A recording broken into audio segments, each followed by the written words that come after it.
Hello friends, जागरण जोश .com के इस वीडियो में आप सभी का स्वागत है। मैं हूं सैयद सोबान। आज के इस वीडियो में हम जानेंगे कि आज के करंट अफेयर से क्या कुछ सवाल बनाए जा सकते हैं, उनके सही जवाब क्या होंगे और साथ ही साथ उनसे रिलेटेड कुछ की फैक्ट्स के बारे में भी बात करेंगे। साथ ही साथ इस वीडियो के एंड में आपको एक सवाल देंगे जिसका जवाब आपको हमें कमेंट बॉक्स में लिख कर देना होगा। तो चलिए शुरू करते हैं पहले सवाल के साथ। हाल ही में जावेद अख्तर को गहन सोच, धर्मनिरपेक्षता और मानवीय मूल्यों के विकास में योगदान हेतु किस प्रतिष्ठित अवार्ड से सम्मानित किया गया है? इसका सही जवाब है option A, Richard Dawkins award. यहाँ पर दोस्तों आपको बता दें कि जावेद अख्तर, जिन्हें आप जानते हैं बॉलीवुड इंडस्ट्री के एक बहुत महान लेखक हैं, इस पुरस्कार को पाने वाले वो पहले भारतीय बने हैं।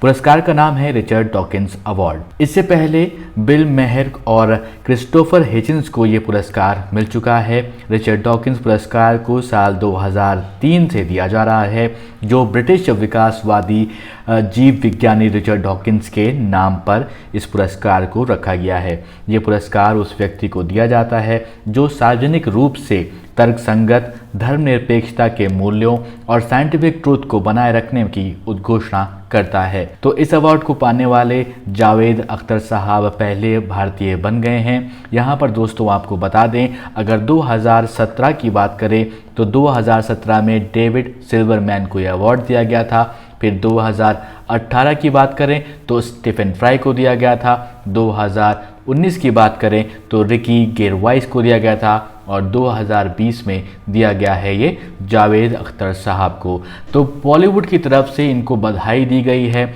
अलग अलग सितारों ने, अलग अलग जो लोग हैं बॉलीवुड इंडस्ट्री से नाता रखते हैं, जिसमें कि इरफान हबीब साहब हैं, नंदिता दास हैं, अनिल कपूर साहब हैं, दिया मिर्ज़ा जो एक एक्ट्रेस हैं, उन्होंने ट्वीट करके जावेद अख्तर साहब को इस पुरस्कार के लिए बधाई दी है। अब बढ़ते हैं अपने अगले सवाल की तरफ। तो सवाल यह है कि किस राज्य सरकार ने क्रांति कवि लक्ष्मीकांत महापात्र के द्वारा रचित वंदे उत्कल जननी संगीत गान को 110 साल बाद राज्य गीत की मान्यता दी है? ऐसा करने वाला कौन सा राज्य बना है? इसका सही जवाब है ऑप्शन सी, ओडिशा। यहाँ पर दोस्तों आपको बता दें कि मुख्यमंत्री जो हैं नवीन पटनायक, उनकी अध्यक्षता में आयोजित एक कैबिनेट ने इस गीत को सरकारी मान्यता देने के प्रस्ताव पर अपनी मुहर लगा दी है। यहाँ पर दोस्तों आपको बता दें कि विधानसभा में विधिवत विधेयक आने के बाद ये गीत राज्य का सरकारी गीत बन जाएगा। मुख्यमंत्री नवीन पटनायक के आह्वान पर कोरोना योद्धाओं के सम्मान में पिछली जो 30 मई बीती है, उसमें शाम को 5:30 बजे वंदे उत्कल जननी गान उड़ीसा के साथ देश और विदेश में रहने वाले उड़ीसा के लोगों ने गाया था। यहाँ पर दोस्तों आपको बता दें कि साल 1910 में क्रांति कवि लक्ष्मीकांत महापात्र के द्वारा रचित वंदे उत्कल जननी, तो ये आपको नाम याद रखना है, ये गीत का नाम याद रखना है आपको। ये पहली बार साल 1912 में बालेश्वर में आयोजित उत्कल सम्मेलन में गाया गया था। तभी से इसका नाम जो है आपको बता दें कि आप इसे याद कर सकते हैं कि 1912 में गाया गया था ये गीत आयोजित एक उत्कल सम्मेलन में। तो उसी के बाद जो है वंदे उत्कल जननी जो है गीत, इसका नाम रखा गया था। और अब आप ये बात को ध्यान रखिए कि उड़ीसा का यह गीत बन गया है, राज्य सरकारी गीत बन गया है। इस वीडियो में आगे बढ़ने से पहले एक ज़रूरी सूचना आप सभी के लिए। हमारी वेबसाइट जागरणजोश.com पर अगर आप करंट अफेयर्स पढ़ना चाहते हैं तो आपको अपने ब्राउजर में टाइप करना है www.jagranjosh.com, जिसके बाद आपको हमारी वेबसाइट का होम पेज नजर आएगा। इसके बाद आपको करंट अफेयर्स के टैब पर जाना है। ड्रॉप डाउन में आपको मंथ वाइज करंट अफेयर्स मिल जाएंगे, जहां आप मंथ के हिसाब से करंट अफेयर्स पढ़ सकते हैं। जब आप करंट अफेयर्स टैब पर क्लिक करेंगे तो आपको कुछ इस तरह से पेज नजर आएगा। अगर आप कैटेगरी वाइज करंट अफेयर्स पढ़ना चाहते हैं तो आप अपनी पसंद के हिसाब से कोई भी कैटेगरी चूज कर सकते हैं, जिसमें latest, national, international, sports, technology और इकोनॉमी जैसी कैटेगरीज मौजूद हैं। अब बढ़ते हैं अपने अगले सवाल की तरफ। सवाल है कि विश्व चैंपियनशिप में स्वर्ण पदक जीतने वाले अमेरिका के किस पहले पुरुष जिम्नास्ट का हाल ही में निधन हो गया? इसका सही जवाब है वो है कर्ट थॉमस, ऑप्शन ए। यहाँ पर दोस्तों आपको बता दें कि विश्व चैंपियनशिप में स्वर्ण पदक जीतने वाले अमेरिका के पहले पुरुष जिम्नास्ट कर्ट थॉमस, जिनका नाम था, उनका निधन हो गया है। वे 64 साल के थे, यानी कि 64 ईयर्स के थे। आपको बता दें कि उनका जन्म 29 मार्च को हुआ था 1956 में, और उनका निधन जो हुआ है, उनका निधन हुआ है 5 जून को 2020 के दिन। तो यहाँ पर दोस्तों आपको बता दें कि थॉमस ने साल 1976 के मॉन्ट्रियल ओलंपिक में भाग लेने के बाद साल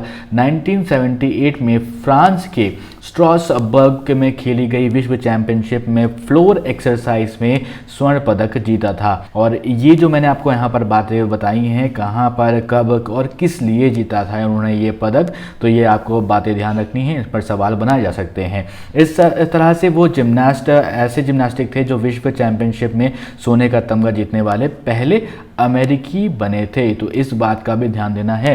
ये पहले स्वर्ण पदक जीतने वाले अमेरिका का नाम बताइए, अगर ये सवाल आपसे पूछा जाता है तो इसका नाम है जो है कर्ट थॉमस, जिनका अभी हाल ही में निधन हो गया है। अब बढ़ते हैं अपने अगले सवाल की तरफ। अगला सवाल है कि विश्व महासागर दिवस यानी कि वर्ल्ड ओशंस डे निम्न में से किस दिन मनाया जाता है? इसका सही जवाब है वो है 8 जून। इसके बारे में हमने एक डिटेल्ड वीडियो बनाई हुई है जो कि शॉर्ट एंड क्रिस्पी है, आप उसको देख सकते हैं। हमारा चैनल जो है jagranjoshi.com के हमारे यूट्यूब चैनल पर, और साथ ही साथ जो फेसबुक का चैनल है वहाँ पर भी आप देख सकते हैं वीडियो को, जो कि हमने बनाई हुई है विश्व महासागर यानी कि वर्ल्ड ओशंस डे के बारे में। तो आप वहाँ से जानकारी इसके बारे में ले सकते हैं। चलिए लेकिन थोड़ी बात कर लेते हैं यहाँ पर भी। तो आपको बता देते हैं कि जो विश्व महासागर दिवस है वो प्रति वर्ष 8 जून को मनाया जाता है। अब ये कब से मनाया जा रहा है इसके बारे में थोड़ी सी आपको इतिहास बता दें तो पहला विश्व सागर दिवस जो है वो 8 जून 2009 को मनाया गया था। लेकिन यहाँ पर देखिए कंफ्यूज होने की बात नहीं है।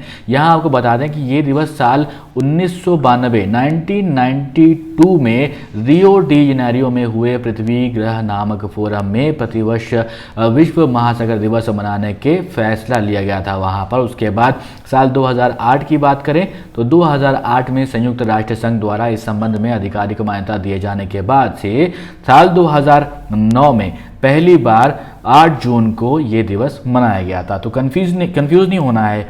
1992 में इस पर जो है सहमति बनी थी। उसके बाद जो संयुक्त राष्ट्र ने 2008 में जो है इसको बता दिया था कि अगले साल से अब ये जो विश्व महासागर दिवस है उसको मनाया जाएगा हर साल 8 जून को। तो यहाँ पर देखिए आपको बता दें कि विश्व महासागर दिवस मनाने का प्रमुख कारण क्या है। इसका कारण यही है कि विश्व में महासागरों के महत्व और उनकी वजह से आने वाली चुनौतियों के बारे में विश्व में जागरूकता पैदा करना, और इसके अलावा महासागर से जुड़े पहलुओं जैसे कि खाद्य सुरक्षा हो गई, जैव विविधता हो गई, बायोडाइवर्सिटी, पारिस्थितिक संतुलन हो गया, सामुद्रिक संसाधनों के अंधाधुंध उपयोग, जलवायु परिवर्तन आदि पर प्रकाश डाला जाए। अब बढ़ते हैं अपने अगले सवाल की तरफ। अगला सवाल है कि हाल ही में कर्नाटक के किस स्टेशन पर दुनिया का सबसे बड़ा प्लेटफॉर्म बनाया जा रहा है? इसका सही जवाब है option A, Hubli station.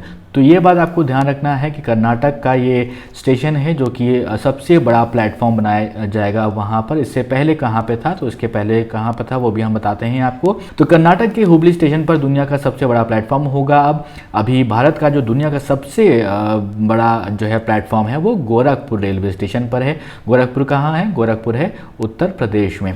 Hubli दक्षिण पश्चिम रेलवे जोन का मुख्यालय है, और SWUR के जो प्रवक्ता हैं, इस जोन के जो प्रवक्ता हैं, उन्होंने कहा कि प्लेटफॉर्म नंबर 1 की जो लंबाई होगी वो 550 मीटर से बढ़ा करके 1400 मीटर की जाएगी। ये प्लेटफॉर्म 10 मीटर चौड़ा होगा, और वर्तमान में दुनिया का सबसे लंबा जो है वो 1366 मीटर का प्लेटफॉर्म है। वो कहाँ है? उत्तर प्रदेश, गोरखपुर में। अब बढ़ते हैं अपने अगले सवाल की तरफ। सवाल यह है कि फोर्ब्स की तरफ से जारी की गई सबसे ज्यादा कमाने वाले सेलिब्रिटी की लिस्ट में किस एकमात्र भारतीय अभिनेता का नाम है जिनका जो कमाई है वो है 364 करोड़ रुपए, और साथ ही साथ उनका 92वां यानी कि 52nd स्थान उनको प्राप्त हुआ है। तो यहाँ पर आपको बता दें इसका सही जवाब है ऑप्शन सी, अक्षय कुमार। यहाँ पर दोस्तों आपको बता दें कि फोर्ब्स हर बार जो है हर साल एक लिस्ट जारी करता है। इस बार भी उसने एक लिस्ट जारी करी है और 2020 की सबसे ज़्यादा कमाने वाले सेलिब्रिटी जो हैं उनकी लिस्ट में सिर्फ एक भारतीय हैं, जिनका नाम है अक्षय कुमार। और साथ ही साथ आपको बता दें कि अक्षय कुमार ने इस सूची में हॉलीवुड एक्ट्रेस विल स्मिथ जो हैं और जेनिफर लोपेज हैं, आपने इन सब का नाम सुना होगा, इन दिग्गजों को पीछे छोड़ दिया है। इनके आगे हैं जो है अपने देश के अक्षय कुमार जो सिख बॉलीवुड सेलिब्रिटी हैं। जून 2019 से 2020 के बीच में अक्षय कुमार की कुल कमाई 48.5 मिलियन डॉलर यानी लगभग 365 करोड़ रुपए आंकी गई है। अक्षय कुमार लिस्ट में 52nd जो है पोजीशन पर हैं। अगर हम पिछले ईयर की बात करें तो पिछले ईयर की अगर बात करें तो यहाँ पर आपको बता देते हैं कि पिछले साल के मुकाबले अक्षय अपने स्थान से नीचे खिसक गए हैं।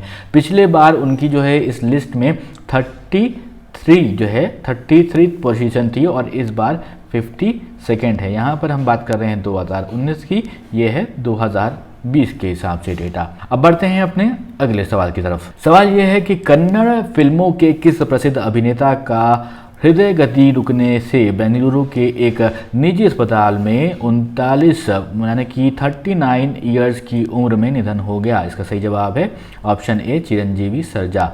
यहाँ पर दोस्तों आपको बता दें कि कन्नड़ के फिल्म के जो एक नामी जो है कलाकार थे चिरंजीवी सर्जा, उनका हाल ही में निधन हो गया है। यहाँ पर आपको बता दें कि चिरंजीवी सर्जा जो है 39 ईयर्स के थे। चिरंजीवी सर्जा कन्नड़ फिल्म के फेमस एक्टर थे। वो एक फिल्मी परिवार से आते थे और वे एक्टर ध्रुव सर्जा के बड़े भाई थे। साउथ के एक्शन किंग कहे जाने वाले अर्जुन सर्जा उनके चाचा हैं।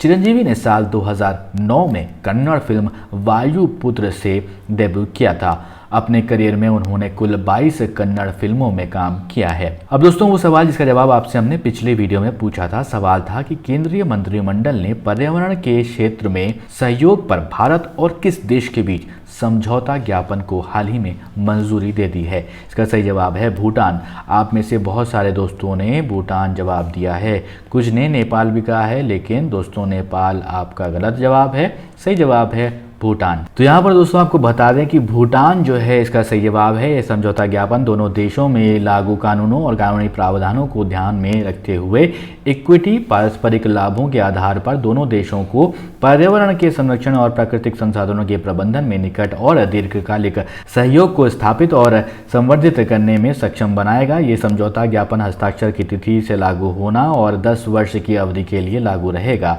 प्रतिभागियों को समझौता ज्ञापन के उद्देश्यों को पूरा करने के लिए सहयोग गतिविधियों को स्थापित करने हेतु सभी स्तरों पर संगठनों, निजी कंपनियों, सरकारी संस्थानों और दोनों ओर अनुसंधान संस्थानों को प्रोत्साहित करना होगा।